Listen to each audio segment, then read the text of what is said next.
le premier livre des rois, chapitre 14.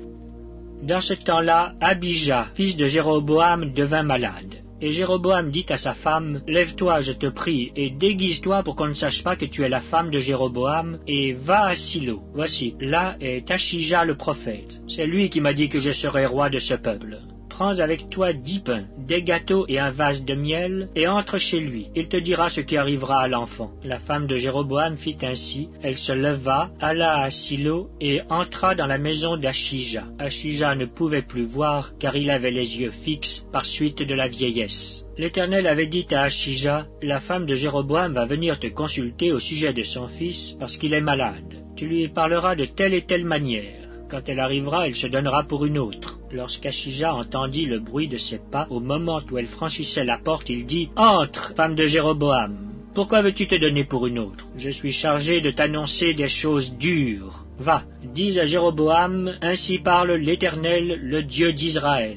Je t'ai élevé du milieu du peuple, je t'ai établi chef de mon peuple d'Israël, j'ai arraché le royaume de la maison de David, et je te l'ai donné. Et tu n'as pas été comme mon serviteur David, qui a observé mes commandements, et qui a marché après moi de tout son cœur, ne faisant que ce qui est droit à mes yeux. Tu as agi plus mal que tous ceux qui ont été avant toi. Tu es allé te faire d'autres dieux et des images de fonte, pour m'irriter, et tu m'as rejeté derrière ton dos. Voilà pourquoi je vais faire venir le malheur sur la maison de Jéroboam. J'exterminerai quiconque appartient à Jéroboam, celui qui est esclave et celui qui est libre en Israël, et je balayerai la maison de Jéroboam comme on balaie les ordures, jusqu'à ce qu'elle ait disparu. Celui de la maison de Jéroboam qui mourra dans la ville sera mangé par les chiens, et celui qui mourra dans les champs sera mangé par les oiseaux du ciel. Car l'Éternel a parlé. Et toi, lève-toi, va dans ta maison. Dès que tes pieds entreront dans la ville, l'enfant mourra. Tout Israël le pleurera et on l'enterrera. Car il est le seul de la maison de Jéroboam qui sera mis dans un sépulcre, parce qu'il est le seul de la maison de Jéroboam en qui se soit trouvé quelque chose de bon devant l'Éternel, le Dieu d'Israël.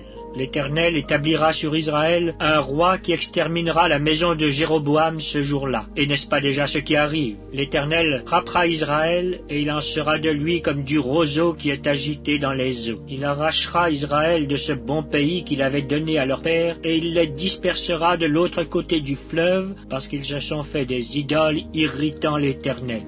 Il livrera Israël à cause des péchés que Jéroboam a commis et qu'il a fait commettre à Israël. La femme de Jéroboam se leva et partit. Elle arriva à Tirtsa, et comme elle atteignait le seuil de la maison, l'enfant mourut. On l'enterra, et tout Israël le pleura, selon la parole que l'Éternel avait dite par son serviteur Achija, le prophète. Le reste des actions de Jéroboam, comment il fit la guerre et comment il régna, cela est écrit dans le livre des chroniques des rois d'Israël. Jéroboam régna 22 ans, puis il se coucha avec ses pères. Et Nadab, son fils, régna à sa place. Roboam, fils de Salomon, régna sur Juda. Il avait 41 ans lorsqu'il devint roi, et il régna 17 ans à Jérusalem, la ville que l'Éternel avait choisie sur toutes les tribus d'Israël pour y mettre son nom. Sa mère s'appelait Naama, l'Ammonite. Juda fit ce qui est mal aux yeux de l'Éternel, et par les péchés qu'ils commirent, ils excitèrent sa jalousie plus que ne l'avait jamais fait leur père. Ils se bâtirent eux aussi des hauts lieux avec des statues et des idoles sur toute colline élevée et sous tout arbre vert. Il y eut même des prostituées dans le pays. Ils imitèrent toutes les abominations des nations que l'Éternel avait chassées devant les enfants d'Israël. La 5e année du règne de Roboam, Shishak, roi d'Égypte, monta contre Jérusalem. Il prit les trésors de la maison de l'Éternel et les trésors de la maison du roi. Il prit tout. Il prit tous les boucliers d'or que Salomon avait faits. Le roi Roboam fit à leur place des boucliers d'airain et il les remit aux soins des chefs des coureurs qui gardaient l'entrée de la maison du roi. Toutes les fois que le roi allait à la maison de l'Éternel, les coureurs les portaient, puis il les rapportait dans la chambre des coureurs. Le reste des actions de Roboam et tout ce qu'il a fait, cela n'est-il pas écrit dans le livre des chroniques des rois de Juda? Il y eut toujours guerre entre Roboam et Jéroboam. Roboam se coucha avec ses pères, et il fut enterré avec ses pères dans la ville de David. Sa mère s'appelait Naama l'Ammonite, et Abijam, son fils, régna à sa place.